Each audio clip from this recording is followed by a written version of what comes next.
You know, Nick Fasoli, the great scholar, Joseph Campbell, who wrote The Hero with a Thousand Faces. So he talked at length about what he called the monomyth, basically the Jungian archetype of the hero, the way human beings have told stories to each other for as long as we've been telling stories, have always followed sort of a pattern. A hero comes from humble beginnings. There's some sort of a call to adventure. He meets a kindly old wizard who mentors him, but always along that path to changing the world, saving the world, and then bringing back his virtue to the land that he left. There's always some loss along the way. I mean, from Gilgamesh to the Odyssey to the both books of the Bible.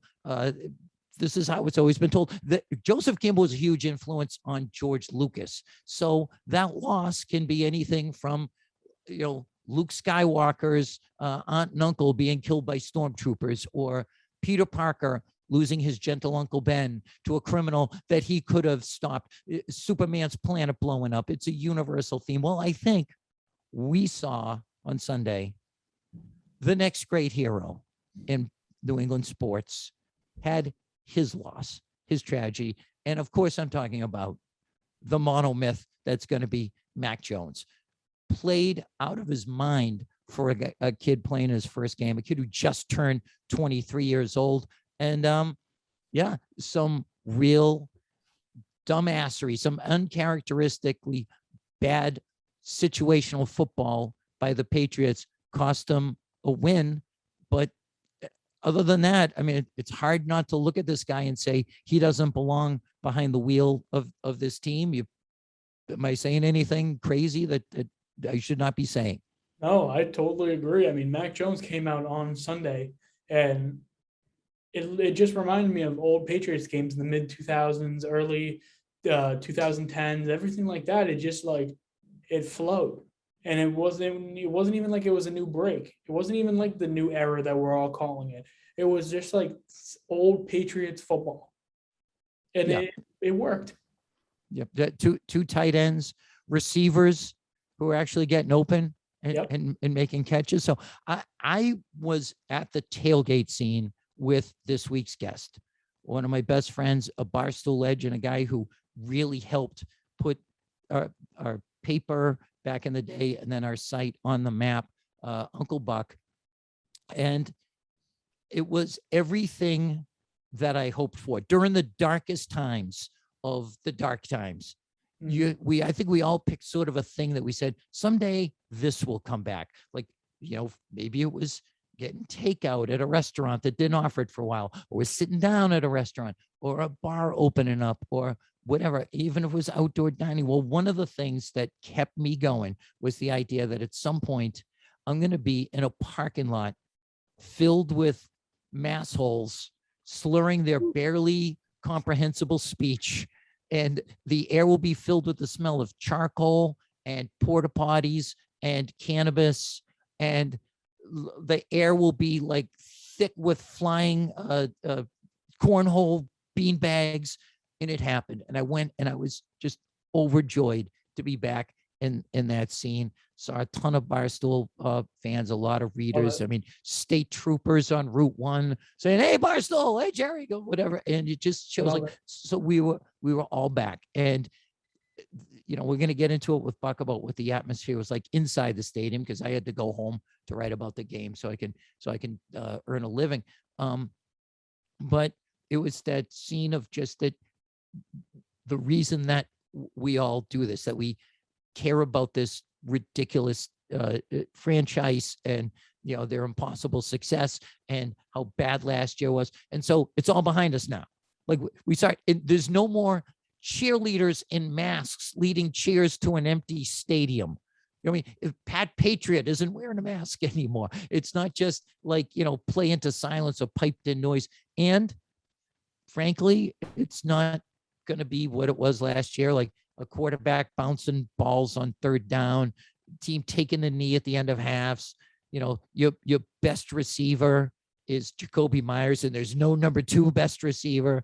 where the tight ends, catch fewer balls than they would just catch accidentally if they weren't being targeted. So they check so many boxes. It's just they played really uncharacteristically stupid at times. Fair to say? No, very fair. And like you said, the tailgate atmosphere was back. Everything was back. Even the $50 parking spots in the tailgate sessions. And I bet you didn't miss those. No, How come well, yeah, it membership has its privileges. Like there are ways to park down there if you're not for the game, but there's not a man, woman, or child there who wasn't like beyond happy to be back there, and to think like that was taken away from them for an entire year. And that place was a ghost town. So I mean, all ruined by the fact that in crunch time they either couldn't get in the end zone or they coughed up the ball. And the first one, the red zone problems, how they just kept getting their wheels stuck in the mud once they crossed the 20. All right, that's something they're going to have to work on. Obviously, the fumbles, that's as old as football. And we'll talk about how we think Harris and Stevenson are both going to have to pay a price. It'll be a tough week for both of them, because let's not forget, Stephen Ridley was like 7th in the league in rushing yards one year. He rushed for like 1,265 yards, but fumbled a couple of times, and they didn't hesitate to stick him on the sideline, cradling a ball like a baby, and just you won't play. And I loved how Harris was accountable to it. Stevenson, I still think, has an insane amount of promise, but he's going to have to hang on to it because it cost them a win, clearly, as did other things. But we can all narrow it down to those fumbles, and those wins count. And so we're not going to sit here and try to put a shine on this sneaker and say, well, they lost, but the real victory of the friendships they made along the way. No, they lost the game that they should have won, and that hurts. But the broad strokes are, you look at this team and you say they're so much better in the situation they're in now than they were at any point last year. I totally agree.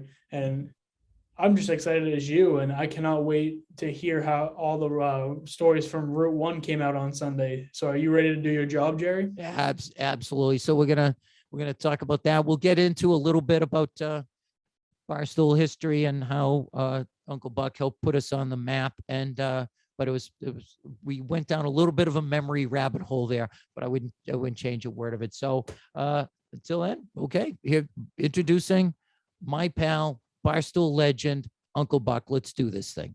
When I started this little vanity project, I did it with really one thing in mind, which was to impress chicks. No, I wanted to finally meet the hundreds of Russian hot girls that are dying to meet me that I always read about on the internet. And I thought, well, what better way to connect with women from overseas than narrow casting about the Patriots? No, what I wanted to do was to talk about the Patriots, talk about the things that I care about, and do it with people that, I don't know, who cover the team, who care about the team. It was great to have Tommy Curran on last week. He was a fantastic guest. But on the short list of people I wanted to talk to was this week's guest, because I had this crazy idea that it would be fun to talk to people that it's fun to talk to. And so I brought in Barstool legend, one of my best friends in the whole world, and a guy who has no idea who I'm about any second, I guess. Yeah. Here is Pete Manzo. No, it's I wish. Uncle Buck, Adam Cormack. Thanks for coming on, buddy. It's great I haven't seen you since the tailgate before the game. That was a good time. Thank you for having me. I'm shocked right now. I would have thought maybe I'd be invited to season 3 as this show is winding down, but to get spot number 2, I'm honored. I really am. Yeah, you thought you'd be like the Ted McGinley that I bring in just as the show's about to go off there. By the way, I have to apologize for my voice cracking. It's been a long weekend, and Nick and I kind of talked about it in the pre-show, but between being at the tailgate with you and a class reunion and a bunch of other things, like we did a lot of yelling and screaming. I'm surprised you're able to. I'm surprised you're looking the right way. I mean, we did have a few drinks in the parking lot. It was a lot of fun. You know what? Bruins legend Wayne Cashman, who said that his wife didn't know he was drunk until one night when he came home sober. Like, I don't look any worse than I ordinarily do, because I've never tried to dry up a little bit. So just to give you, Nick, and when I mentioned Buck to you, your first reaction was, I love Uncle Buck, which is crazy because he's been off the site since you were probably, and I'm not exaggerating when I say this, like 10 or 11 years old. That's when I found Barstool. I was 12 years old in the 8th grade. That is wild. And so he was 2011, something like that, right? Yeah. Well, by then, I mean, he came in and brought an element to Barstool that we either didn't have or we had in insufficient amounts, which is, and no one had ever tried this before in entertainment, to bring in an element of attractive women. Sex, whatever. So and Dave, in the documentary that we did about the origin of Barstool, credited Uncle Buck for helping to put us on the map with the genius way he incorporated super attractive female celebrities. Is that what you remember about him? Yeah, I mean, at the time, I got started with Barstool because and people can hit the 15-second forward button if they feel like they want to. I got started because I worked at Fox News Channel, and I had a buddy who was a Yankee blogger in New York City, worked for CBS. And it used to piss me off because the Red Sox had just won the World Series, but we got swept in a 5-game series in 2005, and I just couldn't take it anymore. So I started, my own Red Sox blog to basically attack him, and the Red Sox weren't going to do anything that year. So it turned into a pop culture blog, and I just started talking about sports and pop culture, and anyone getting started, that's probably the way to do it. But I did that, and I started getting picked up by places like Deadspin at the time, Sports Illustrated, ESPN, Extra Mustard, or Page 2, where all these, different sites pick up things here and there that I was doing. Anyway, Dave reached out to me out of nowhere. At the time, the website wasn't much, and the paper, he was lucky to have the Astro van not impounded on a daily basis. If he was able to drive that thing around and not find one of the stands that had been removed, or the van had been, towed somewhere, then it was a good day. And when he brought me on board, I don't think he was expecting for me to kind of go nuts, but I had a night shift that night, and I just started posting. I think the first thing I posted was Lindsay Lohan, and it was like, it was a picture of her, just a slip basically going into a nightclub. And that's all it was just that picture. And it had more hits than anything that had been written by all the talented writers the day before.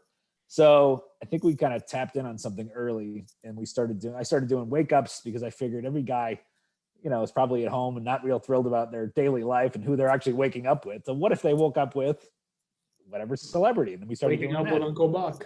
That's right. And then at one point, remember we did a local girl, and and the website exploded from that. And then the next thing I knew, we're starting to, highlight local girls and college girls. And that's when it really got nuts. Now, Nick, I'm interested to hear your remembrances of him from such a young age, because I sort of feel like reading his material might have like jump-started your puberty or something. I mean, in a way, I mean, being 11, 12 years old, I mean, I think you already have a good sense of that knowledge. Personally, I think I did. I mean, but that's when I found Barstool, and that's when obviously I'm 8th grade, 9th grade, sitting in high school in the mornings, just looking at my phone, just going through like the internet and just like strolling across like the waking up with Uncle Buck, and trying not to get caught by like my professors and like my teachers in high school, like looking over my shoulder, like, oh, what are you looking at? And then getting sent to the office for pornography and stuff like that. I remember, so many people got their computers, their work computers suddenly Barstool got blocked. I remember I was talking to a friend, and he goes, "You realize you were the number 2 pornographer in all of America for about a 5-year stretch. It was like Hugh Hefner and then you." I was like, "Oh my, it's ridiculous."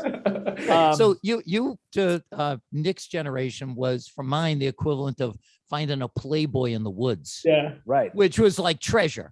Like if we were like the Goonies searching for this stuff. And somehow you'd always find it. What skin mags were doing in the woods, I don't know. By the way, we will get to the Patriots. Don't get me wrong, but this is all just by way of a preamble. And Buck, you were about to say something.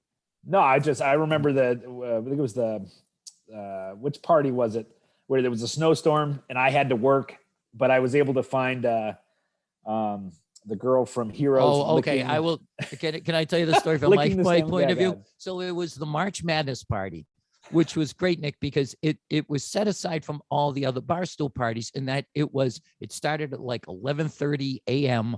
And it was just, we got a bar in the financial district of Boston, and it just glass, floor to ceiling windows looking out onto people going to and from their jobs and everything. And so it was nothing but watching college hoops and drinking, and it was a blast. And so me and the other writers, that was Dave, the aforementioned Pete Manzo, and Jamie Chisholm were there, and Buck had to work.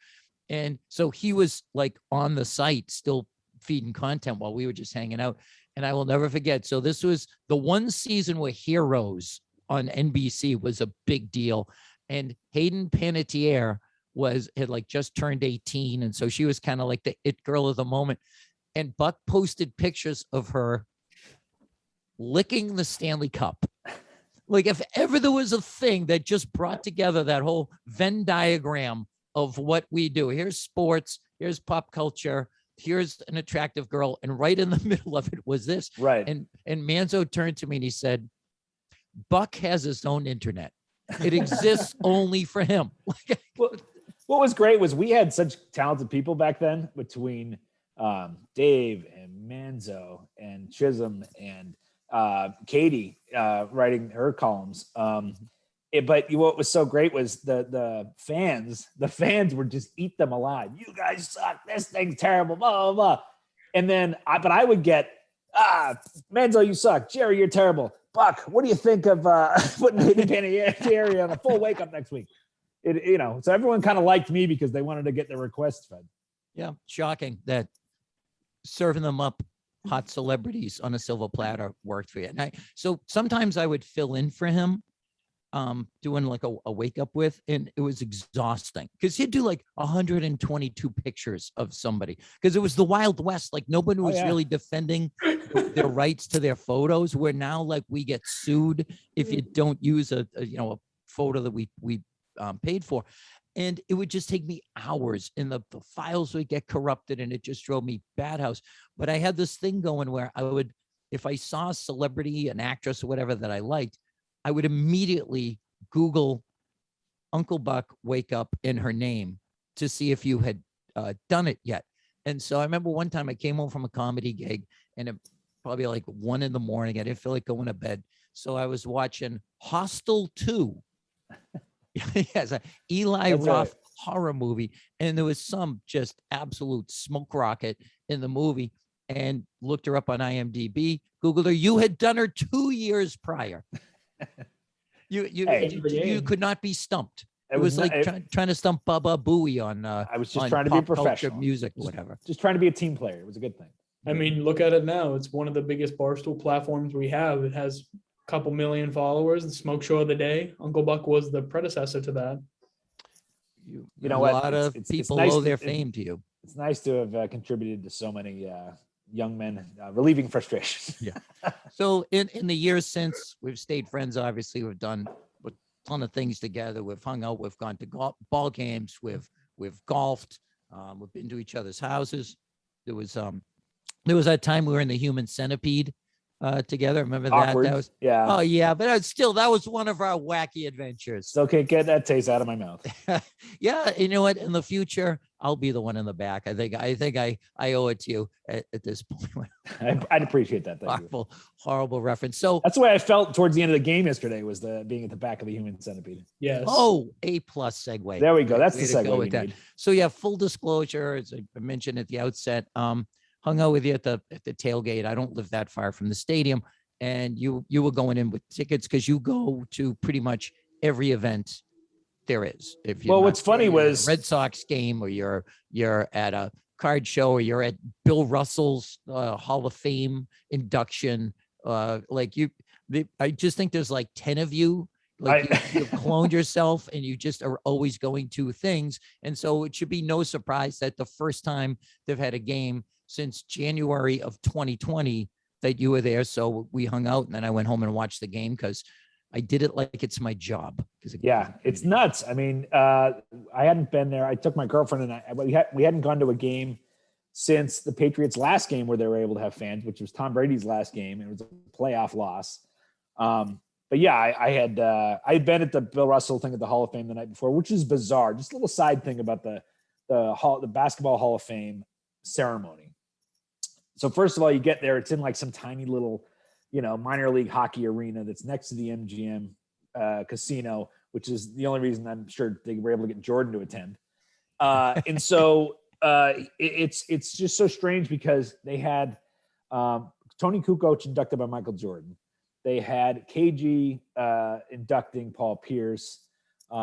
They had, Bill Walton was there. Charles Barkley was there. They just had all these big celebrities, big name basketball players, but they didn't talk. Like they brought Jordan all the way out there to induct Tony Kukoc. He never took the microphone. He just sat up on the stage and watched Tony Kukoc talk and they left. Paul Pierce gets inducted. KG was just sitting there watching it induct and they leave. And it was just so bizarre. And they didn't promote the thing. So the place was empty. And it's like, how you're how far, an hour and a half from Boston, Paul Pierce has been a legend for the last 20 years, 25 years, whatever it's been.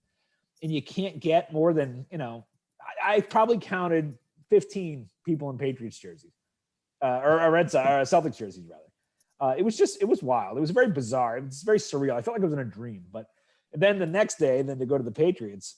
And this is the first time that we've had the Patriots game where we had fans in the stands for so long. They still can't get those red seats filled.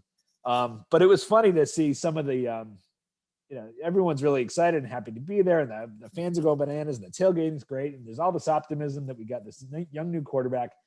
And almost immediately you start being miserable again. It takes forever to get in here. Mobile tickets, what the hell is this? And people are trying to download things where there's no cell service because there are a million cell phones being used in the area. And so people are complaining about that. There's backlogged lines. Bathrooms are a disaster. The beer got shut off with 3 minutes to go in the third. You immediately started feeling at home because you're complaining about everything again. Oh, good. The earth has healed itself finally. Are you sure that was Jordan and Walton and not just like celebrity impersonators? And that's why they didn't talk. You know what I mean? Like when the movie Dave. Or where Bart and Lisa went to Camp Krusty. And like he made an appearance, but it was Barney Gumble and clown makeup. Yeah, I'm not Krusty. I am too Crunchy the clown. Yeah, that's what I mean. Very possible. Very possible.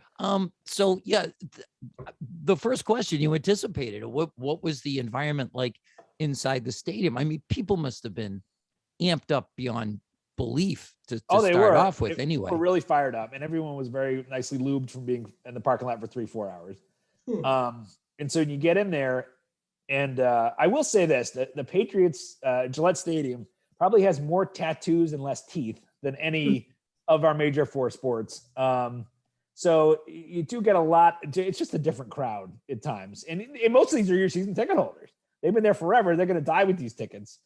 But I tell you something very quickly, and I don't know, you guys probably haven't experienced this yet unless you were around a lot of people in like a bar setting or something like this. I'm already annoyed with the name Mac. Big Mac, Mac Attack. Like people yelling behind me, and I'm just, come on. It's one of these nicknames that I think is, or these names that's being tagged on to just the lowest common denominator of things we can call them. Mac Attack. It's Mac Attack time. I was like, oh my God. So mac and cheese didn't stick. I didn't hear Cam Newton's Mac and best cheese efforts because he didn't screw anything up. He had a good game, but some of the things with Mac were frustrating. I will say that return of the Mac.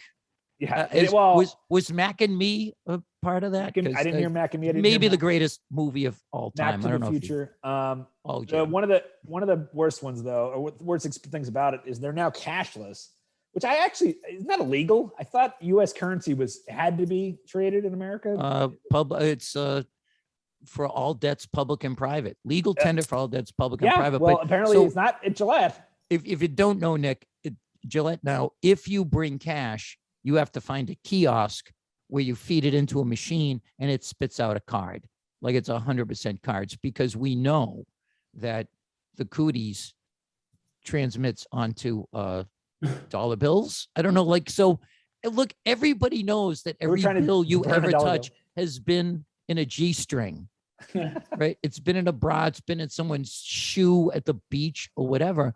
I don't know why all of a sudden this virus will affect your Benjamins and your Grants or whatever, but okay, that's the way the world is going. So were people actually like not prepared for that? Yeah, I mean, I went up to Oh, grab you a were one pop- of those people. No, I would no. I'm pretty progressive with this technology, right? I mean, I heard Felger on TV today or radio saying he couldn't figure out the app and having to use, this is so out of his realm of why do we do this? Where's the paper tickets and all this other stuff? But like at one point, I went to get a popcorn, and the guy in front of me just wanted a water. And so he's like, "What do you mean? This is $5. This is good. My money's good here." And the woman's like, "No, we don't take cash." And he's just like standing there. And I'm like, I can't get my popcorn. She's not budging.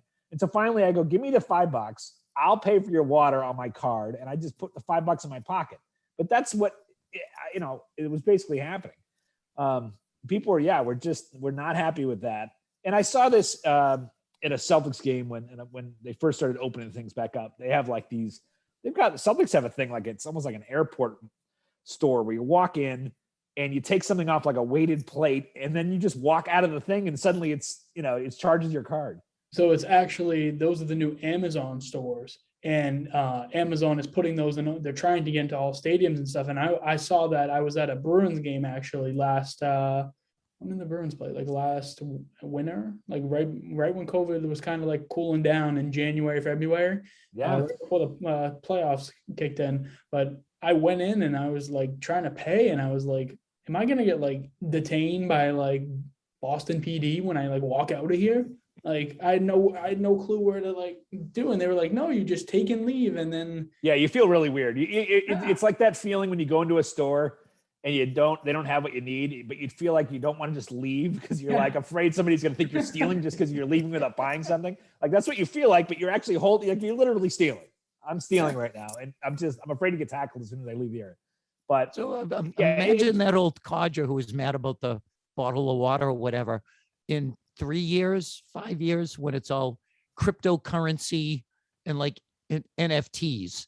Like, you know what I mean? You're going to go and you're going to buy a bunch of beers with a photo of like Big Cat and El Prez or whatever. Like, well, in fairness though, to the crafts, Jerry, I love the crafts. They do have some free swag for us. They had the welcome back forever Foxborough towel. Very nice. Okay, so we could all do our Cedric Maxwell our ML Carr impressions, right? But I had heard a rumor they were bringing back those Bud Light lights that light up when you score a touchdown, right? Okay.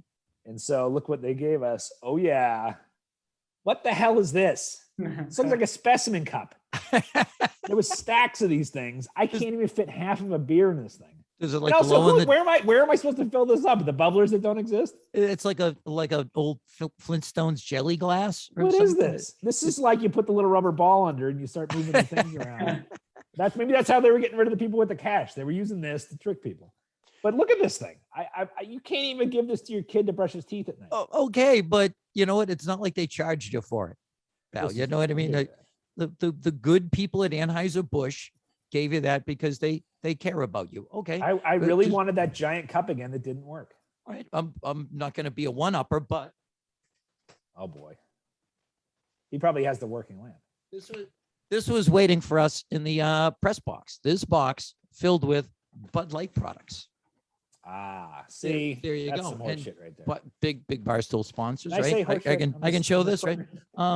Including like some hand sanitizer, and I decided I'm going to save this and I'm going to drink it all when they make the playoffs, including the hand sanitizer. I want to be clean. Just make the playoffs, because yeah. you realize that some of that stuff will be stale if they have to wait until they. And again, not to brag, but there's my name right there in cursive on the box. Why would you write on the side of your own box? Get out. They did that personally. Oh my God. Personally, in hand, I'm sure, by my very good friend RKK, who I have permission to call RKK. Okay, so now I'm surprised that people managed to get cranky, but I guess that's just kind of like us returning to normal. It right? really Because was. As I told you, I was so amped to be back there. This was one of the things that I was looking forward to during the darkest of dark times, was to be back with a bunch of people grilling out under their tents and just not caring about anything. The world's not on fire, just people being happy and slurring their speech and enjoying themselves. And I thought, well, that's going to carry into the stadium and last till the fourth quarter. But what time would you say it ran out? All that goodwill. Around the time Harris fumbled. Yep. You know, that was, well, so I will say there's a couple of things. First of all, when you're going in, the atmosphere was great. People were really stoked. They did have lines kind of compressed in a little bit more. And it did seem to take a little bit longer than normal, although it's been so long, maybe it didn't with the ticketing thing. And then when you got in there, you know, it did seem like there was a lot of seats that were open. The ones that were next to us, the guy didn't show up until honestly the second half kickoff. So, you know, we end up, now we're scrunched all together, it was fine. The red seats didn't really fill up until some big moments later in the end of the first half and the end of the second half. I kind of liked, and I will say I was disappointed, first of all, that they didn't recognize Sam Bam Cunningham and David Patton to start the game.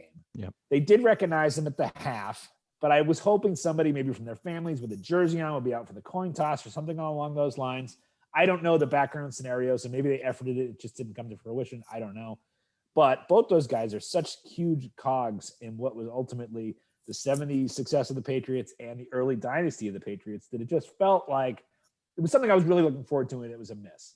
Or that I thought maybe like this towel would say like Patton, you know, or Patton with, you know, 86 or something on it. So that was just kind of bummed out about that. They did a nice job at halftime with basically they redid the September 11th. If you remember from the Super Bowl when they ran all the names, they ran that up on the new Jumbotron is ridiculous. Oh, It's that the thing is entire side. Yeah, I mean, you've seen it. Yeah, it is, Nick. It is like, you know, the best TV in the house of someone, you know, only it's the size of the house. I haven't been back to Gillette yet, so I haven't been able to see. Well, it just opened, and this is actually only the second time that they've had fans in, because they just had the one home playoff game. Yeah. And that's the one I was at. And that thing just blows your hair back. It absolutely is amazing. It's from one side of the stands to the other on that end zone. Like underneath where the banners are. So that opposite corner from where the lighthouse is. Right. The lighthouse, that if I have one complaint about that place, the lighthouse doesn't look like a lighthouse. It's a bug zapper. I don't know why we call it a lighthouse, and it never lights up. It could be any other thing. You know, I thought it was going to shoot like lasers into space, like, remember the first year, Star didn't do Trek, anything. where they tried to do something, and then they decided to put basically a vision board in there. But it was the TV was so big and distracting that I kept hitting Jess going, we stopped watching the TV. The game's right in front of us. We had front row, second level seats. And it's like, you get so, I remember when I first went to the MetLife when it opened, those giant corner, you know, things. And I would assume that someplace like Dallas or someplace where they're really massive. It's the same thing where you find yourself doing this. And it's like, why did I pay all this money when I could have done this in my living room and I had a bathroom 5 minutes away that's not covered by, you know, there's not a line of 50 fat guys waiting to go in first. So that was cool. I did like how they brought out Joshua Tree, the local U2 cover band, to do Beautiful Day and Streets Have No Name. And it was really good. It was kind of like, just seemed like, you know, Kraft Light in the idea that in the old days he would have had U2 there, you know, now we had Joshua Tree, and they did great. Talk about a dead on perfect rendition of that band, or, you know. And am I a monster to say that that's still my gold standard for halftime shows?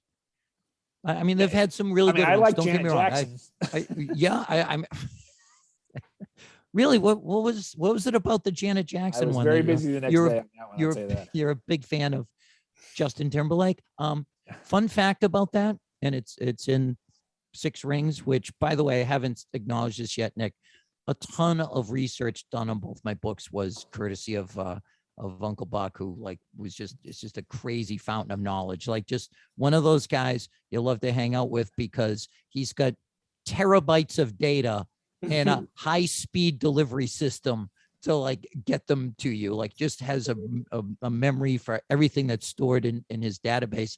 And so what I found out that the Janet Jackson nipple episode incident, whatever you want to call it, spawned somebody who was in the kind of infancy of file sharing and whatever to look up how many Google searches there were for Janet Jackson, nipple, Justin Timberlake, Janet Jackson, Super Bowl halftime, whatever. And out of that spawned YouTube. YouTube exists because JT played whip out with her right boob and that ring with the look like the headpiece of the staff of Ra from Raiders of the Lost Ark. And so well, what was crazy, I remember when that happened, I had just got, first of all, TiVo, and I had just got, and by the way, I saw a commercial the other day for TiVo. They're making a comeback. I actually saw a commercial for TiVo trying to be the name of some DVR or something or other, or like Slingbox turned into Sling, the channel.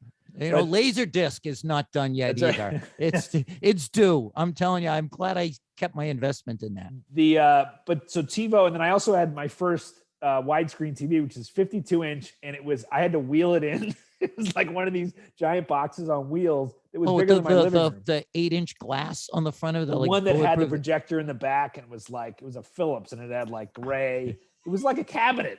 You know, I was expecting when I died they would just bury me in it, but we had to wheel it into the living room. You know, it was too big for the room itself. But that was the highlight, was the Super Bowl halftime show that I had TiVo, and I could rewind it a million times and slow it down and pause it, and rewind it, slow it down. Oh, so when did they do Joshua Tree? Was that wasn't pregame? Was that halftime? It was halftime. It was halftime. Okay. And it was the entire length of the halftime. When's the last time I even? Yeah, all September 11th names up there. It was really nice. It was and the flyover was cool. You know, some of that stuff, and it was all ruined by Mac Attack. It's time for Mac Attack. And everybody dusting off old like U2 jokes. Like, how can you find what you're looking for when the streets have no names? That's the crap I would have been posting on Facebook if I had Facebook back in the 80s when they were at their absolute prime. But I'm glad they did it. I appreciate your take on David Patton, and you know we should make mention of him before we get into this game. And you know I knew we were going to digress, and I'm all about that. But you know, Nick, you certainly remember David Patton. Well, you were probably 4 when he was huge, but you know Sam Cunningham still holds the Patriots record for rushing yards in a career and rushing touchdowns in a career. And that 78 team held the record for rushing yards by a team in a 16-game season until like 2 years ago when they got bested by Lamar Jackson in Baltimore, because they've got, you know, a quarterback and 6 guys who are all capable of running 800 yards or whatever. But yeah, I just, you know, and you hear people talk about both guys. And, you know, Patton, my knowledge of him is that he came here for just one of those guys that you kind of bounced around the NFL and you didn't really think much of, and then came here and came up huge in gigantic situations time and time again. But then hearing the tributes to him, and it didn't sound like just a perfunctory, oh, he died, what a great guy he was. I mean, like these guys had like impact on people's lives. Heartbroken. Yes, absolutely heartbroken. Super, you know, devout guys, and you know, and you know, look up the stuff about Sam Cunningham's career at USC and what he brought to the table, and it's just kind of weird that they both passed away, like 2 guys from 2 entirely different eras, but died unexpectedly around the same time. But David Patton, the 2 catches he caught, the only offensive touchdown of the 2001 AFC Championship game for the Pats, and then the only offensive touchdown against the Rams in the Super Bowl a week later. And both of them on similar catches, right?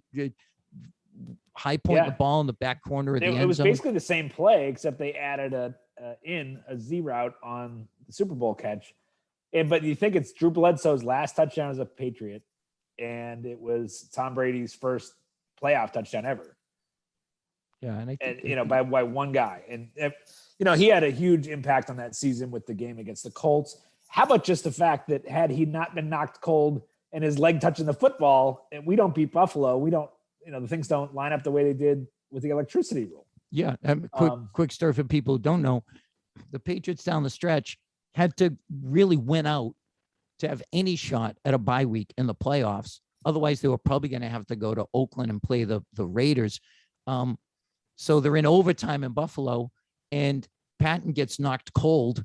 And while he's laying on the ground, his head is out of bounds and his foot is touching the ball, but it's Buffalo recovered. Well, the Patriots challenged the call, and the official said, okay, by rule, part of you is out of bounds and the other part is touching the ball. It's dead ball. Patriots keep possession.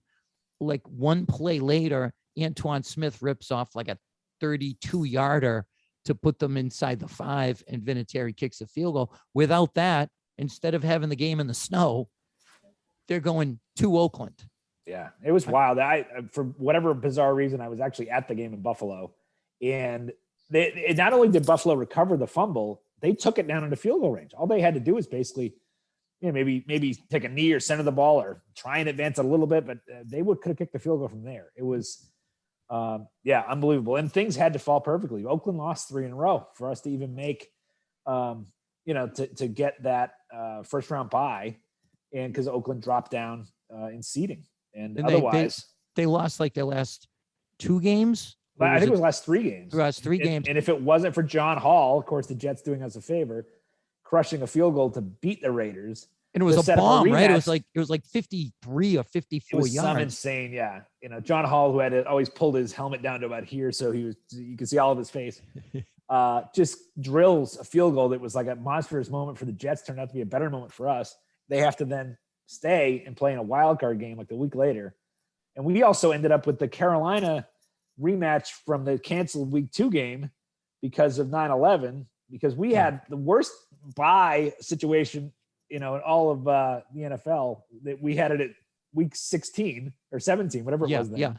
Because Nick, there was a short time in the NFL. It was like 3 years space there where there was an odd number of teams. 31 because teams. It was, they hadn't brought in the Texans yet. Oh, wow. Yeah, they brought in the new Cleveland Browns, but hadn't brought in the Texans, meaning that every week some team had to be off. And well, the Patriots bye week was scheduled for the end of the season. So they moved the Carolina game. And Carolina was like a playoff team the year before. By the time the Pats were playing them, they were 1-14.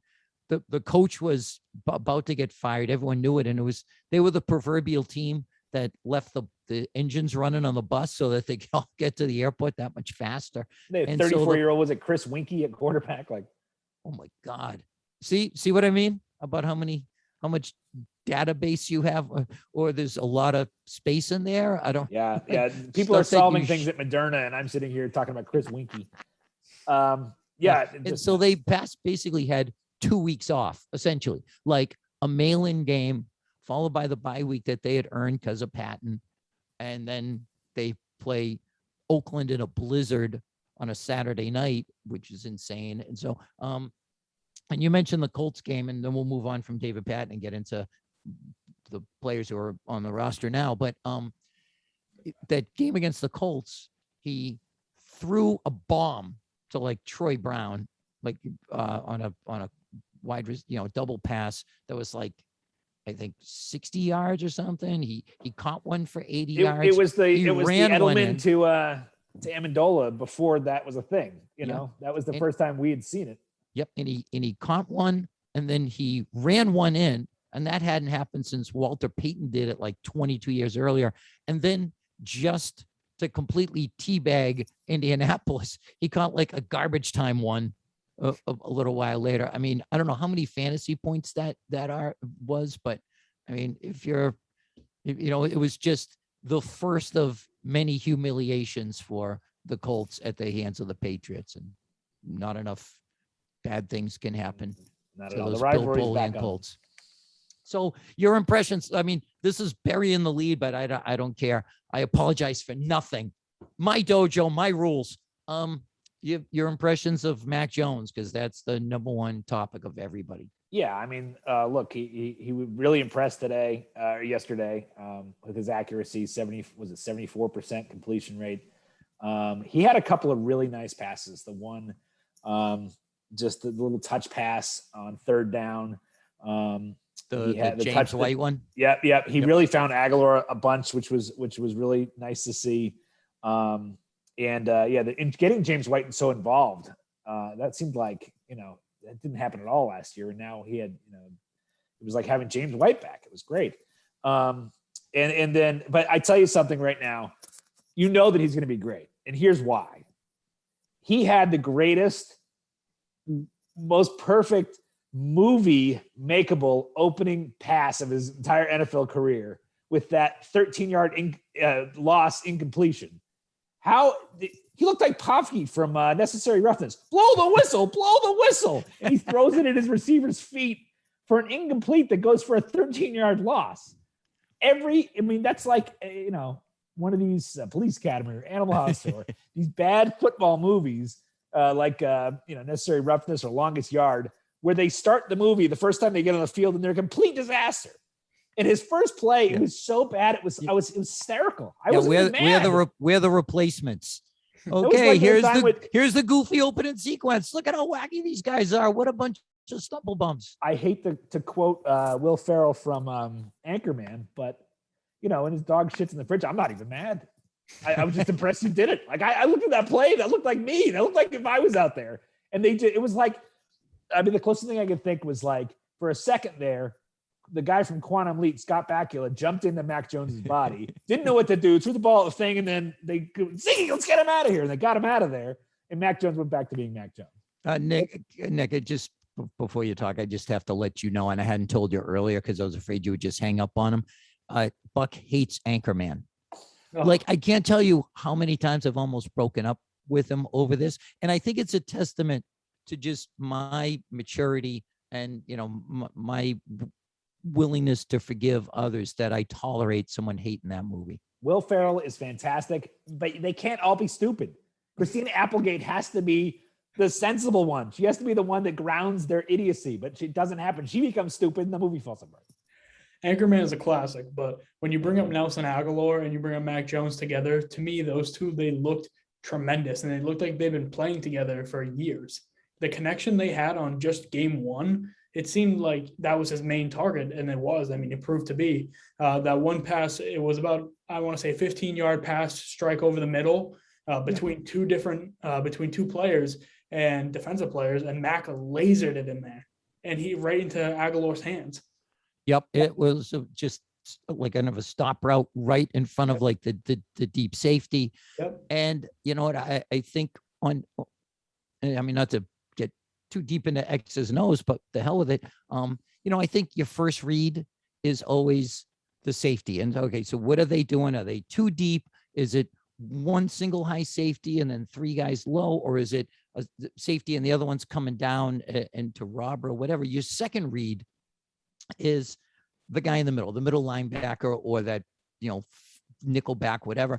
And it's like a light switch. Like if it's up, you go underneath. If he's down, you go up above. And that just looked like one where he just he knew exactly what was going to happen. And when the middle linebacker sat underneath the zone, he knew that he was going to Aguilar, and Aguilar was on the same page as him. And I'm with you. That's encouraging because I haven't been all that sold on Aguilar. We talked to Tommy Curran last week, and he was like, we were talking about, just bad hands and hasn't been on the field a lot in practice. And, you can't learn hands. You either have them or you don't. And he was a different guy. Like I rarely, if ever, saw him in training camp and spring practice as the Aguilar that we saw. And that's hugely encouraging. The touchdown, that was just great by Jones to sit there and let it sort of play out and let the routes develop. And then he hits this guy just as he's got space that he can catch in the breadbasket and turn up field and go in basically untouched. And that was crazy and encouraging, really, from both of them.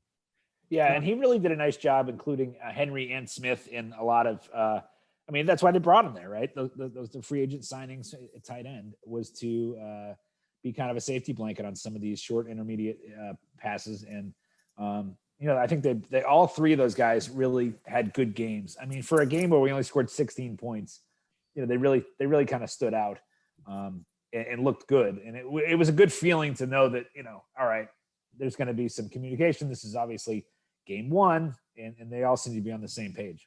Yeah. I mean, let's not gloss over the numbers either. Between them, Hunter Henry and Jonnu Smith, they each had 4 catches. One was for 80 yards. The other was for like 60 yards. And it's like, that was literally 2 months worth of production from the tight end core last year. And just the fact that you've got these viable options, and the fact that you're seeing the semblance of a 2 tight end offense. And I think they went with more 12 personnel. So it's 1 running back, 2 tight ends, more in the first half than they did all of last year. And let's face it, that's McDaniel's, wet dream. I mean, that goes back to, obviously, even when it was Bill O'Brien here, it was Gronk and, what's his name? Hernandez. Oh, is that his name? Yeah. Hernandez. And then, you saw a little bit of it when it was Gronk and Martellus Bennett, but they just had a hard time being healthy at the same time. Right. So if these guys can stay on the field, like McDaniels can play with this toy all season long. A lot of times they were lined up on the same side of the formation. That 35-yarder that Damian Harris threw, they were double team in the end, and that opened up a huge hole along with Shaq Mason. So yeah, so much to like about the offense, but then but ridiculous, like just self-owns, like just making stupid penalties, and the fumbles cost them a game. I hope the fumbles don't end up costing them a playoff spot, but that's what turnovers and penalties do to you. How many times have we laughed at teams that, just beat themselves when the Patriots weren't having a great game? And this felt like, if you look at it from big picture, it's like one of those teams that was run by Rex Ryan, Hugh Jackson, that we would just point and laugh at them. And this time the Patriots did it themselves. Yeah. And Aguilar being, we had 5 for 72 and a touchdown. Those 3 guys having kind of standout games for a game where they basically ran the ball for most of it. It was very conservative, and the first half it was almost all running. So, listen, there's a lot to feel positive about there. It was a different vibe all the way around than the games we had last year. It was nice to see a more familiar offense that we were used to for the previous 20 years. But yeah, ultimately, and we were talking about this before we went on air, is just that the game had this feeling at the end like we used to do to other teams, where it would be a tight one, we'd come up with a break, and then they just couldn't stop us, and we were able to kill the clock. Not my wildest dreams that I think we were going to have an issue getting the ball back there at the end with 3 minutes to go. I never thought they were just going to run the last 3 minutes off the clock. And Judon, he was so noticeable due to the red arm, the full sleeve red. I watched him the entire time. You just wanted to see what this guy could do. And he had 4 tackles, 2 for a loss, a couple of pressures. And you just hope that that's an average week. He had a couple of key contributions late, but it was not enough. And it didn't, and the amount of crossing routes really kind of made you realize how much they miss Gilmore in the secondary too. So Nick, I need a ruling here since you're the adult in the room. What's our guidelines on correcting a guest? Ooh, that's a tough line to walk. If they say something factually inaccurate, well, go ahead, hit it up. Whatever. They had 40 dropbacks. You said that they ran more than they passed. Yep, Jones dropped back 40 times. So obviously one of them was. It must have all happened in the second half, because the first half was. And they ran it 30 times. That's another reason to be encouraged by this. They didn't keep training wheels on the guy. In fact, somebody came up with one of those obscure stats where it's the first time ever that a quarterback in his first game threw that many passes and had 74% completion. I mean, take that for what it's worth, but they really, for the most part, let him try to win the game for them. Especially, I mean, after Okay, well Stevenson then dropped how about that when- ball, and I know that was on a catch and run, but Stevenson dropped that ball and never saw the field again. And I mean, those are two guys you did not want to be today, Damian Harris and Right. and Stevenson. They will spend the week with a ball stuck to their chest like they're in a baby Bjorn. It's going to be like one of that sociology class thing where you and Carry on a bag of flowers. Or something. yeah, you and a girl had to like take care of an egg or whatever. Like they're not going to let a ball out of their hands. And don't be surprised if they're on punishment duty next week to some extent. Like you see JJ Taylor getting all of Stevenson's reps or whatever, because it straight up cost them the game. I would say, Harris is more than Stevenson's, because I don't know how the Jumbotron looked. Is that what they call him now? It's not Jumbotron. That's an outdated term, right? And it can't be Megatron because that was a that's true. It can't be Voltron, because then you need several of them stacked on top of each other. But his butt was on the ground, straight up. He had a butt on the ground. I don't know why, but I can't feel too sorry for him, because the way to not have the refs blow a call is to hang on to the ball, and he failed to do so, and he will pay. Well, so this is why, though, I feel like it felt like there was more running. It was at big spots. After the turnover, the Tua interception, that's the type of moment in which we normally see the Patriots offense and Josh McDaniels just take a shot at it. Just try and really take the momentum, the crowd energy, and just throw a ball downfield and try and get in the field goal range or a touchdown or something. Big play happening, play action, go. And they ran it as like a sweep dive or whatever it was. And it was just kind of like, it felt like training wheels. Okay. So, and that is a fair example, because, Tom Brady, and somehow we haven't even talked about that, and maybe just it's too painful, but the Thursday night game, there was just one of those moments where he got the ball back just out of a mental mistake by the Cowboys, and you just said, here it comes. And 2 plays later, they're in the end zone. And just absolutely, you can just feel it. And okay, maybe to that extent, it's not training wheels, but maybe McDaniel still kind of had his hand underneath the seat of the bike, making sure that he was safe. But when you're letting a guy in there against Brian Flores, who runs, a complicated scheme, obviously we know that, and one of the best defenses in the league, I like the fact that he was allowed to throw as much as he did. But still, they'd get into the red zone, and either through their own mistakes or the Dolphins just throwing the stop sticks on the road and blowing out their tires. They had 3 drives of 72 yards or more that ended in field goals. There's your problem, lady. Right. Yeah, no, you're absolutely right. Yeah. And there wasn't a single pass that was made into the end zone on the offensive side. So. Oh my God. The best thing that I could say about this team so far was I loved the offensive line played fantastic, I think. And if you look back and you watch how they blocked for Mac Jones, and Mac Jones, he didn't do what all these rookie quarterbacks did this week. You saw Zach Wilson, you saw Trevor Lawrence. Mm-hmm. They all threw picks, interceptions, and they were all outside the pocket running around. Mac Jones, he stood up in the pocket and he did his drop. He came back and he stood steady. He didn't run. He didn't hesitate. He looked like a seasoned veteran in my book. And he delivered the ball precisely. Most times he had a couple misses, but every pass attempt he went for, he majority hit. And it's you got to give credit to the offensive line for that. I mean, huge upgrade from last year. Absolutely. I mean, that brain shot where he tried to throw it backwards to Smith, and it went as a fumble and a sack. That was the only sack of the game. And they spun him around like he was about to hit a piñata, and like he just right. And he went completely like he was just lost. And yet, credit where it's due. It's like, I'm going to talk in a lot of stand-up comedy metaphors, but he's like a guy at his first professional show and completely flubs the first joke, and then just stayed in the moment and recovered and got a laugh on the next one and just went about his business. And, you'd think like he could have just said, okay, that's it. I'm done. Flop sweat. The crowd knows I'm nervous or whatever. And, to your point, Nick, about the offensive line, Zach Wilson was sacked 6 times. Yeah.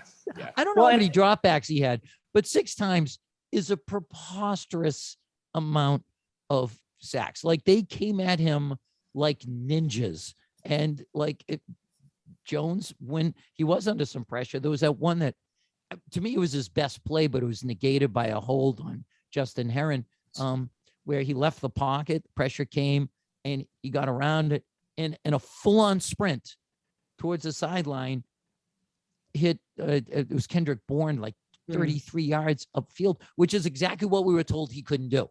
That's why he went 5th. That's why everyone fell in love with Trey, Wilson and Trey Lance or whatever, and Justin Fields, because they're athletic and he's not. Well, looked pretty athletic to me. What else do I want my quarterback to be able to do? His footwork was impressive, barring that opening thing. I honestly feel like, and so there's little things I was trying to notice where I was sitting, and when they ran out of the field, normally, we were used to seeing Tom run all the way down to the end.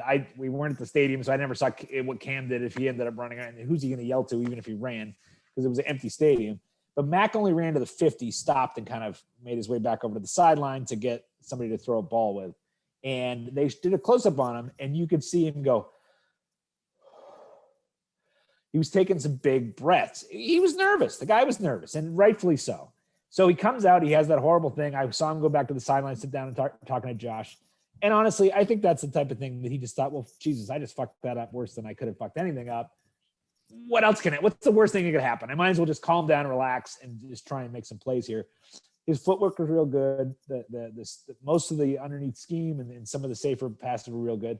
But when he had to make a good pass here and there, like the dime he threw to White, it gets you excited for what we, hopefully we'll be seeing a lot more things and better things of this season. Absolutely. And I don't want to give the impression he was perfect, because they maybe win that game if, he hits Jacoby Myers when he had him on a little out route on 3rd and 5. And that was at just the 15. Just off his fingertips. Yeah. I mean, he let him too much, but it's not one of those things where you can, where I'm screaming, how did you miss him? Because he didn't miss a lot. I mean, it happens, but you didn't see the egregious, there's no way you can throw a ball to a guy right there. You know what I mean? When he tends to miss, and this was happening most of the time through camp, it tends to be leading a guy a little too far, as opposed to throwing it behind him on his back hip where it can get picked off, or going high on a guy, or bouncing one in front of his feet, which we saw quite a bit of. He had one really nice back shoulder throw also to, I think it was Aguilar, in the second half, where it looked like something Tom would have done. It was placed in the exact right spot, where if he had gone inside, the defender was right there, he would have knocked it down. If not, maybe picked it off and threw it back shoulder. And it was a great catch. It just looked, it's just seeing that kind of accuracy. We forget about it because we haven't seen it so long. Yeah, the one thing that, not to change from the Mac Jones topic, but my heart sank when Jonnu Smith took that huge hit, caused him to do a full 360 flip. Yeah. And I mean, we've dealt with it for years now, the injuries that our tight ends take. And coming out, he was playing fantastic, and everyone's excited to see him on the field. And that happens, my heart dropped. Yeah. Yep. Yeah, definitely. And by the way, he also coughed it up. Yeah. But they just happened to have David Andrews there. Yeah. So, but otherwise it would have been, probably blowout city if they coughed it up there. But yeah, that was one of those moments of terror. Cause I mean, Gronk, let's face it, for the last probably 6 years of his career, once he really established himself as 1,000-yard receiving guy, they just applied different rules to him. Right. You could commit acts of mayhem against Gronk, and he was more likely to get called for a push off than you were for going at his knee or ripping his helmet off or whatever. And I'm not saying that was a penalty against Smith. I'm just saying we've seen what can happen when a tight end takes massive amounts of abuse like that. And to my understanding, he didn't miss any time. He's not on no reports of injuries or anything like that. No, but you're right, Nick. That was a scary hit, and immediately made you kind of feel like, oh boy. Yeah. On the defensive side of the ball, and I'm glad you mentioned Judon because, I watched him a lot, one because of the red sleeves, but also because I think he's the best free agent that they signed and going to be the most impactful. And all right, so Kyle Van Noy's sack, that was started by Judon, just bull rushing. There was Eichenberg, the tackle. I mean, just blasted him into Tua. And then the interception, it was him with Uche. And I love that combination of guys. Now, Judon's an every down player, but Uche still kind of seems like he's in that role of situational pass rusher. And I complain about this in knee-jerk reactions, but I'm going to feel free to plagiarize myself. Those names, I'm going to say them a lot, and it's driving me nuts because autocorrect fights me every time I try to say Judon and Uche. Like, I don't know, maybe I get it. They sound like the noodles on the menu at a Japanese steakhouse, but like, what do I do to get them to be able to spell these names? Because it was hard enough yesterday because you had a Jacob with a K, a Jacoby with a K, and a Jacoby with a C. So I'm like gonna give up tweeting if this keeps up, but because those two guys, Uche and Judon, are gonna team up to give people fits. And Uche is like extra strong now. I didn't like last year. He was just quit twitching people, but again, another play, I saw him just run the tackle straight up into Tua, and that's something I didn't think was part of his game a year ago.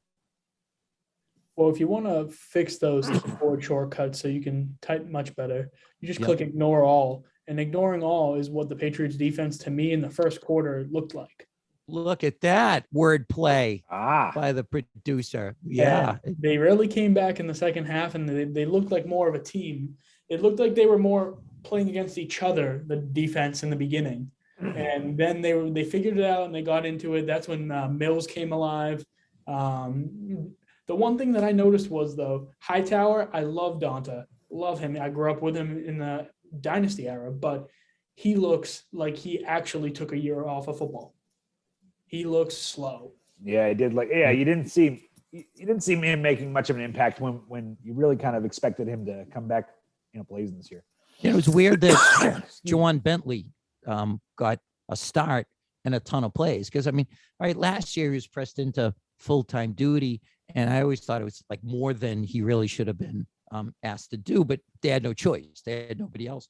Whereas I love a rookie before he got hurt, and then he kind of got buried on the depth chart behind Jamie Collins and Kyle Van Noy and everything. Well, he was front and center in this game and played a ton. And, Hightower, you might be right. Maybe he's got to kick off some rust, but he has the advantage of knowing this stuff forwards and backwards. Like I'm not so worried about him because the game comes fast to him, even if he himself is not that, fast on his feet. And so, I mean, I think you'll quickly go back to those times when, he lines up in the A gap and he's disruptive and whatever, or, he's moving towards the ball before the handoff is even made and knows where the play's going to go just by recognition. But, what I was talking about was when he would start in the middle of the field, and there was one play and they ran like a power right, and he basically just chased, sorry, forgetting the running back's name from Miami, but he chased him out of bounds, and even I think Zolak was on the call, and he was like, and Hightower chases him out of bounds. That really hit me because it was always like Hightower could go lateral, sideline to sideline so quickly before he took the year off. Like he was always that guy that was destroying people, making massive hits. And it just looked like he was like back one or two steps. Yeah, I think it's understandable that he's not quite to game speed yet, not to midseason form. But, he's going to have to be if this defense is going to be better than what they showed yesterday. Were you guys surprised that Nick Folk came back and had a big game? I mean, it seemed to me that we had probably seen the last of him, and now he was 3 for 3 with a 42-yarder. Yeah, I'll be honest with you, it kind of surprised me more that Quinn Nordine made the team. You know what I mean? Well, Because I would because agree with that, just but almost at the guys same with time, I thought we were on to Quinn Nordine. yeah, but I mean, if I have to choose between a guy who's gonna have an accurate leg or be able to like bomb it, but be like you off the tee, you know? Yeah, exactly, and that's him. Like, you know, the Philadelphia game. No, strike that. It was the yeah, no, it was the Philadelphia preseason game where he missed an extra point. He missed like 2 chip shot field goals, and it's like He did, which is why it was surprising they kept him. yeah, I just figured, okay, well, it's been nice, but go on ahead, and maybe they just kept him around as insurance for Folk. But when Folk is in there, in spite of the fact he's 37 or 38, you know, my heart's not in my throat. Like, is he going to make it or not? And I You almost feel like you have to be like the older 30, late 30s kicker. Those guys are just so reliable. They're not going to hit these 55-yarders and 60-yard bombs and everything else. Yeah, exactly. Bailey was kicking off for him. Yeah, and because you know what they're doing, like every night they're, you know, You're going to be in the league that long. You have to be. They're sitting down. They're watching Law and Order, having a cup of tea. You know, watching William Devane commercials about buying gold, and they fall asleep in the chair. And you know, they're not out running gallivanting around with women in the clubs. Like you can trust somebody like that. Look, maybe Quinn Nordine has a bright future. I don't know. I mean, his story's great. Is he done now, or are they just going to get rid of him? He's just on the practice squad. No, they'll keep that spot for him, I guess, for the foreseeable future. But I mean, you know, his story. We gave a press conference, and you said this guy's a character. Like they asked him about how he found out he made the team. He's like, I don't know. Like I didn't like hear from anybody, so I just like showed up to work. And, like he was gonna pull a Milton from Office Space. Like he was just gonna keep hanging out there and hope that the checks keep cashing. Like, you know, Costanza working for the Yankees. But you know, well, but so I mean, like, you know, conspiracy theorists probably wouldn't put it by the Patriots to keep the guy on there just to have a couple extra articles written about the kicker situation, and then they've hired this nut, and you know, get rid of Nick Folk. But at the same time, you know, we also had the bizarre nature of the Cam Newton YouTube video where he's talking with his father. What are your thoughts about what happened there? Like, have you ever seen something so bizarre where I didn't know he had that show? So maybe he's got other shows that are just ridiculous too. But him sitting there with his father with what looks like a bush growing out of his hat, and he's talking about how he's been bamboozled by the Patriots for this, you know, for them not giving him enough heads up that if he leaves, he's going to have to do a COVID protocol. Why is it, you know, whatever the reason was for him leaving, just the bizarre nature of that interview and his explanation just sounded so much like you're going to blame them for not explaining to you how this would work. And I will say I did like the fact that they shot down immediately that story about whether or not Mac Jones was teaching him the playbook. Yeah. I didn't. You know, I was surprised I brought that up. Yeah, Nick, your thoughts on that? And then I think I brought this up in the first episode, but yeah, they brought up in depth that like during the whole preseason and as soon as Mac got to New England, that he was teaching Cam all the plays, and that everyone was like making lighthearted jokes about it, but it was like in a way I kind of believed it. Like you brought up last episode, Jerry, but like you called him a savant, and everything they threw at the kid, he learned instantly and wanted more. He wanted more. And it's just like, it's hard not to believe. Like, I mean, look at Jarrett Stidham. All they said was he couldn't play New England because he couldn't learn the playbook. And then Cam Newton, we changed the entire offense around to fit Cam Newton's style, which I was very excited for. I thought we were gonna switch up the entire style in New England, do something that Bill has never really shown before. But then we kind of tested his limits and tried to make him fit our style. And I think that's what really set it off. And what Tom Curran was saying, the last Wednesday practice before the final preseason game, that's when it really hit home. And it was Mac was taking all the starting reps with the ones, and he was just showing what he knew. And I think that's why. I mean, obviously Cam didn't know enough. Yeah, Well, so I I'm just real quick. I don't buy that story just in the fact that, first of all, the guy's been in the league for as long as he has, but his offense is a different offense. I'm sorry. I mean, Mac's not sitting there explaining to Cam Newton how to run an option or one of these, typical Cam plays. Is he sitting there explaining some sort of, 5 wide scenario where it's there's check downs and other things? Maybe, because that's not part of Cam's game. Well, but if you question the veracity of the story, I'm a big consider the source guy, and the source on this was Rob Ninkovich, who said he's heard it from people in the organization, and Ninkovich is Patriots royalty.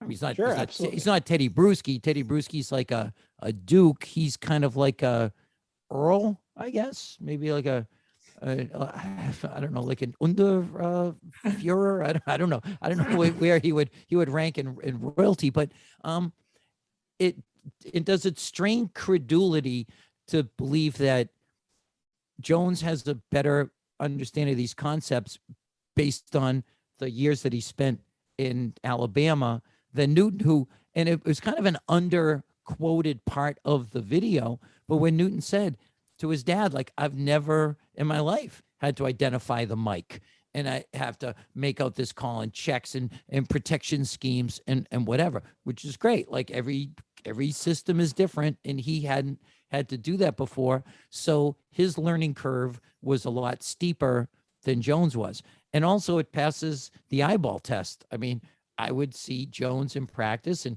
even when he made a mistake, you could kind of see there was some logical reason why he went there, and it rarely did he repeat it. What was the term that Ninkovich used? MEs, mental errors. He doesn't make a lot of mental errors. He doesn't repeat his mental errors. But with Newton, even in practice in 11 on 11s, sometimes he'd make a throw and you'd just go, what was that?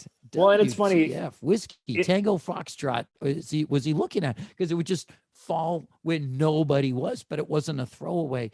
So yeah, I'm go back about this thing about whether he was learning plays from Jones.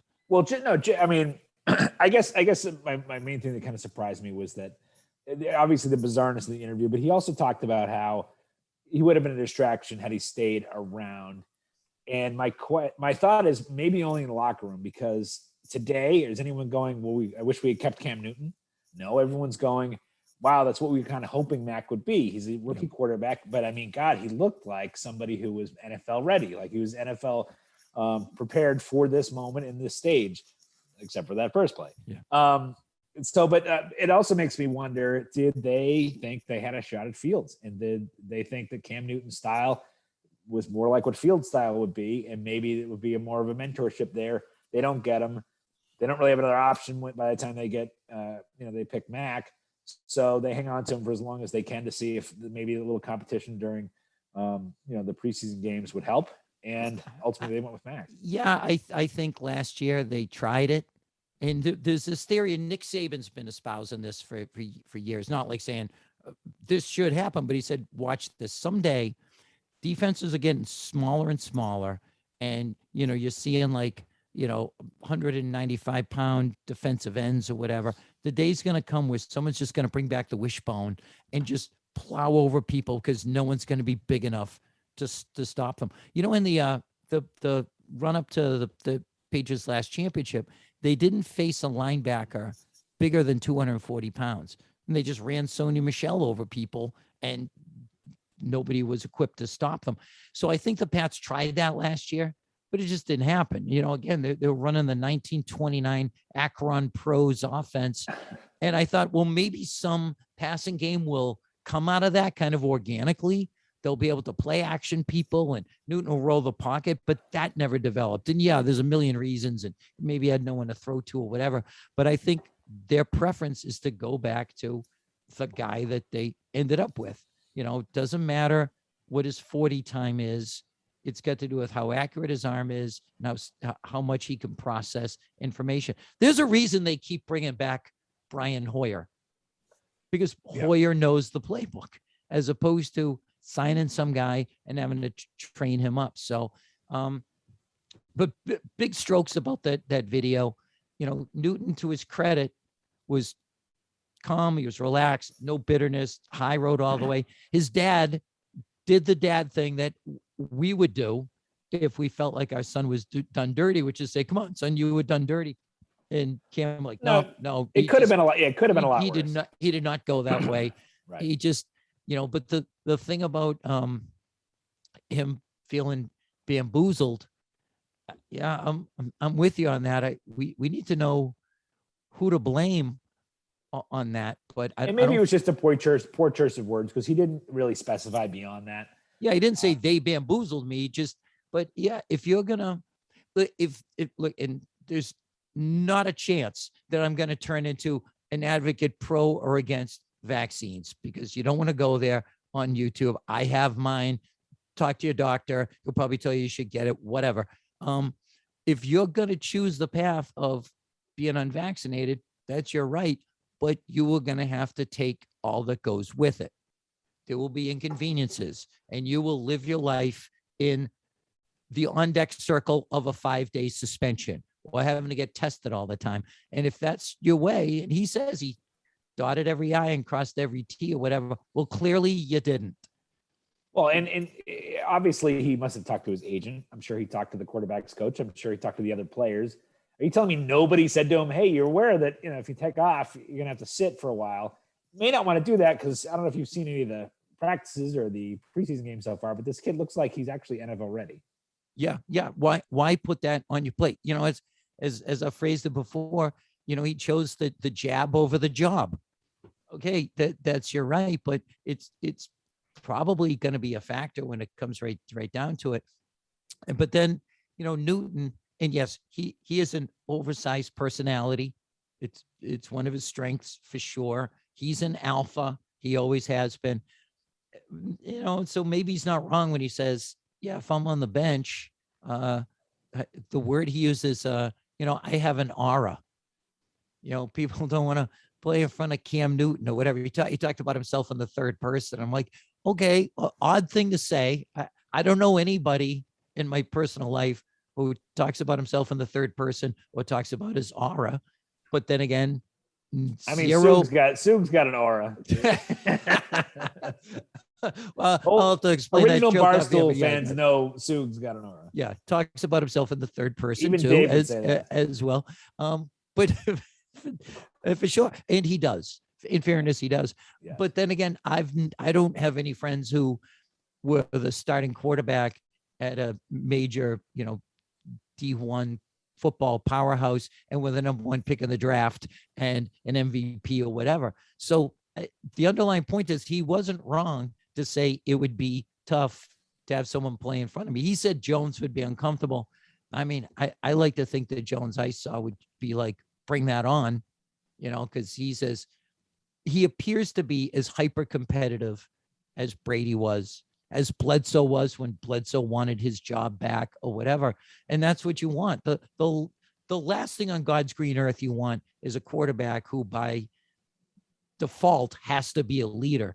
You don't want that guy to be some will-o'-the-wisp, some shrinking violet. I'm going to use more flowery prose about plants. A hothouse orchid. Yeah. Let's see how many of these I can do. And Jones, welcome back to floristry with Jerry. That's right. Well, and even Matt got his first touchdown pass, and we were all kind of waiting for it. I mean, when we got to the red zone there, or got it close enough where it looked like he would have a shot, everyone's camera was like this, ready to record this, first touchdown. And yeah, he gets the ball afterwards and tries to toss it back to Aguilar handed it to him. Aguilar gives it back to him. He didn't grab it, run it over to the thing, and hand it to himself. Now I'm sure he has it now. It's probably Brian Hoyer grabbed it. He ended up with it. But you like to see that. You like to think, this is not about me and my accomplishment and the notoriety, whatever I brought in with me into this game. We got a ball game to win here. That's what I'm focused on. 1,000,000,000%. I wrote a blog late in the afternoon saying that I think he was more impressive leaving the field and after the game than he was on the field. And he was impressive on the field. Like that business when he was asked about not accepting the ball and he said, it's just one touchdown and it wasn't enough. And we got to do more. And then, he did I didn't play well enough. We all have to. The offensive line works hard. They're great guys, but we all have to get better with the communication. Now, like his next press conference, if he's going to be like this, I need Belichick out in front of the curtain, drinking from a tall glass of water, because I want to make sure that he's not just learned to throw his voice because that was exactly what you want. Like the guy who went out there and proved that in his first attempt that he can play at a high level of NFL football, and was miserable because they lost by a point. Right. Jackpot. Like that. That's that weird indefinable trait that some guys have, that it's never good enough. Again, second reference to stand up, but I've known guys who never made it in the business, but every time you saw them, they just had the best set of their lives.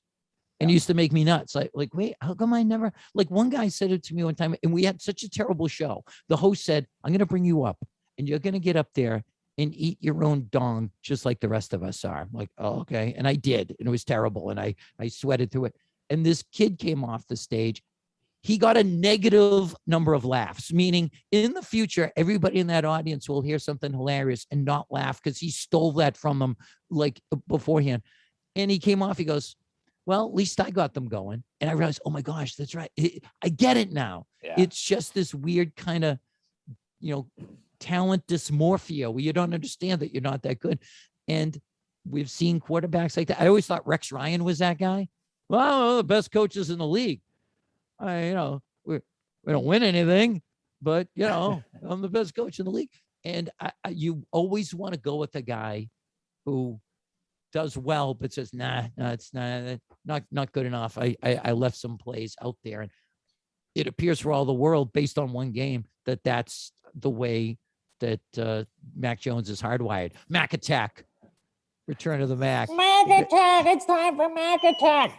Well, first off, Return of the Mac is an all-time great banger. I want to hear from both of you guys your takes on the better first game of each quarterback. And ironically, both from Alabama, both playing in this game against each other. But a year or two prior, Tua comes in to start his first game and gets benched for Fitzmagic.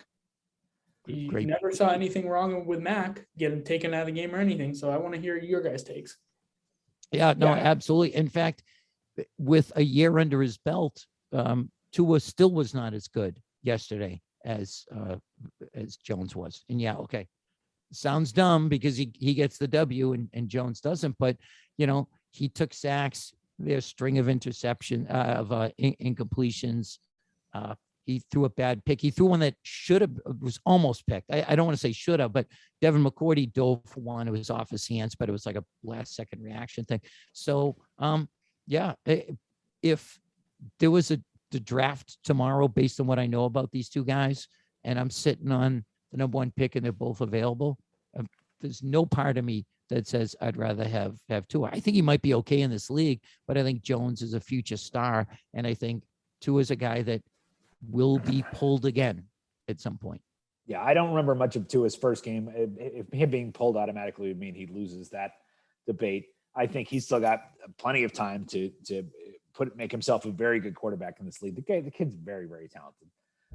He did not have the greatest game yesterday, but we just said, he did come home with the W.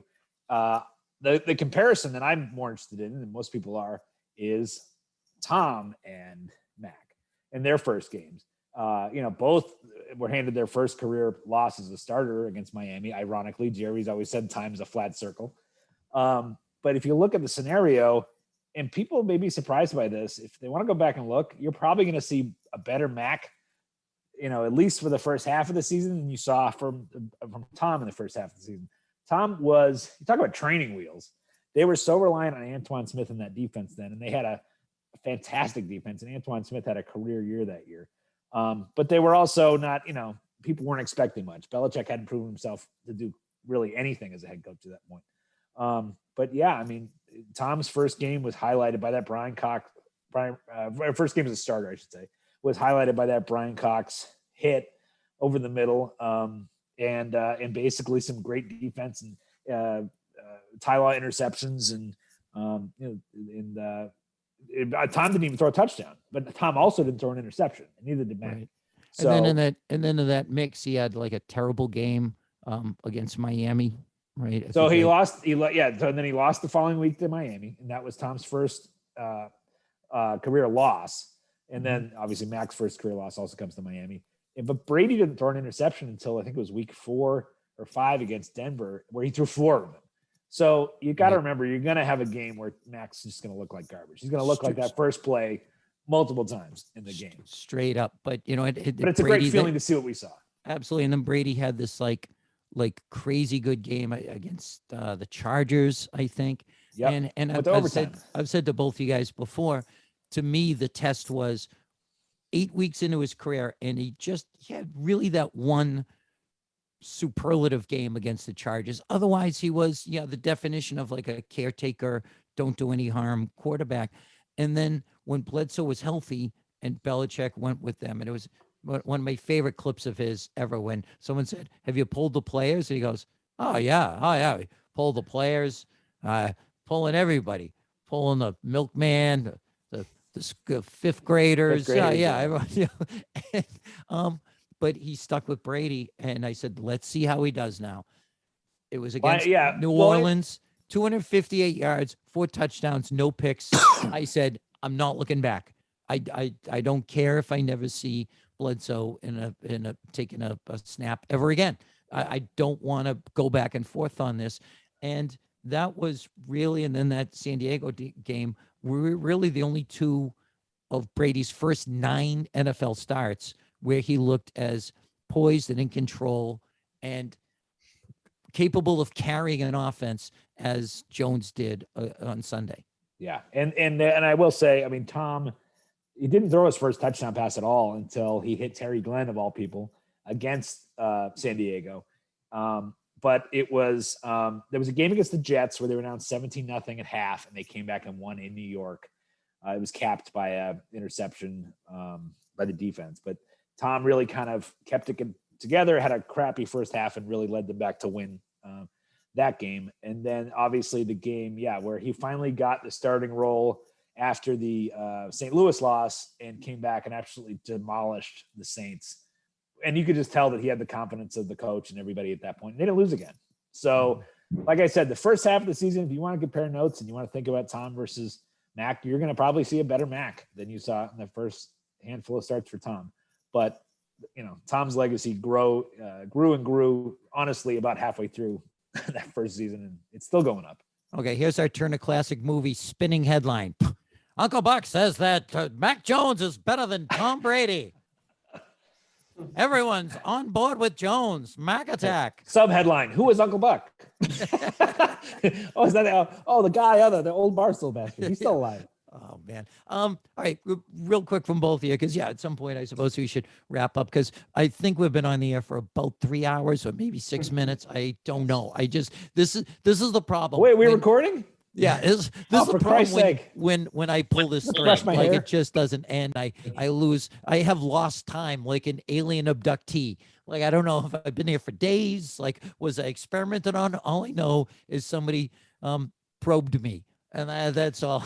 And it was Jerry and I once did a podcast about superhero movies. It went 3 hours. So this is a rare treat for us to be off. I'm not kidding you. We were in mid-sentence, and then your time is up. I'm like, wait a minute. We're like, I didn't wait a minute. think there was a limit on. It's, we're like Donkey from Shrek. It's getting him to shut up. That's the trick. Yeah. But anyway, so I don't know, your biggest takeaways, your biggest surprises. I don't know. Pick your own superlative. I think my biggest surprise was the defense wasn't what we kind of had been built to think they were going to be. They weren't as dominant or able to come up with a big stop when we thought they were going to. My happiest surprise, I guess, was that despite that first play, Mac, showed that looks like he's NFL ready. So that's all good. But yeah, the idea that we would come away with a one point loss. Listen, this is the least a regular season game is meant, because now we have one extra game in the whole calendar. So there's still obviously plenty of football to be played, but it's hard when there's only 17 games. I mean, think about the Major League Baseball. The Red Sox were to roll off a 10-game losing streak, which I believe has happened this year. You just feel so down in the dumps about the team. It's all going to be about next week. Got to get it done against the Jets, because honestly, after the way the Saints played yesterday, making Aaron Rodgers look like who was it? Lou Diamond Phillips and stand and deliver with the uptight and the slick back hair. Just making him look, he was like laughing at his own team. But the Saints looked amazing yesterday. And then we're going to go up against Tom in week 4. If we don't get a win next week, it's going to be, it's like this long tunnel of darkness. And it's going to be like the book, The Stand. We're going to have to try and make our way to the Lincoln Tunnel, trying to figure out, if we can even get to the other side. So it could be some bleak days if we can't beat the Jets.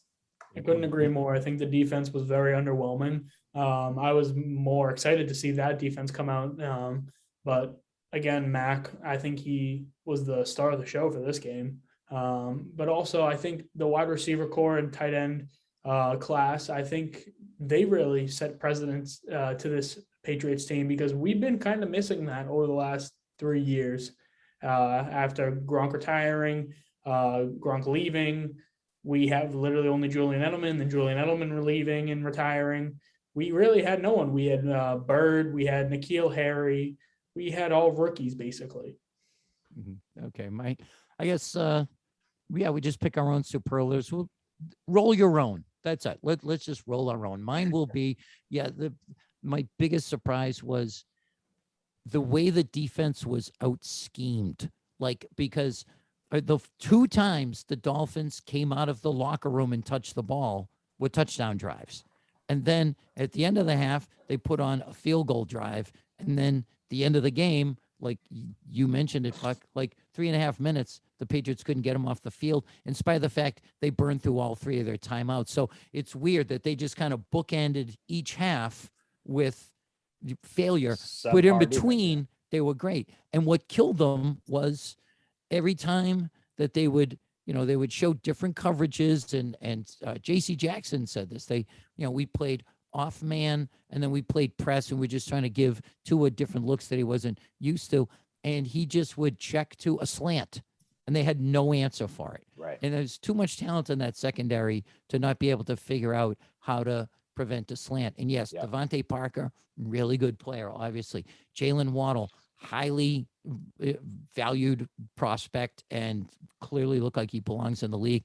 But Steve Belichick's got a lot of work to do this week, because when they beat you coming out of the locker room, that tells me that they've scripted things that they know how to beat you with. So that, and those slants look like when I'm playing my son at Madden, and I'm like, I finally got one play that keeps working, so I keep going to it.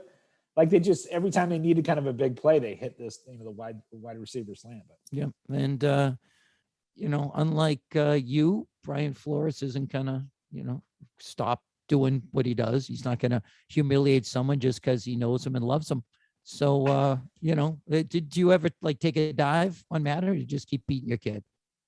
I wish I was. I mean, he's almost 17 now, so it's ridiculous. The days of me being competitive at him at video games are long gone. Another headline: I got my 9-year-old daughter. His kid in Madden. Offensively, my biggest concern right now is right tackle, because Trent Brown goes down, and then they bring in Justin Herron, who they have a lot of confidence in.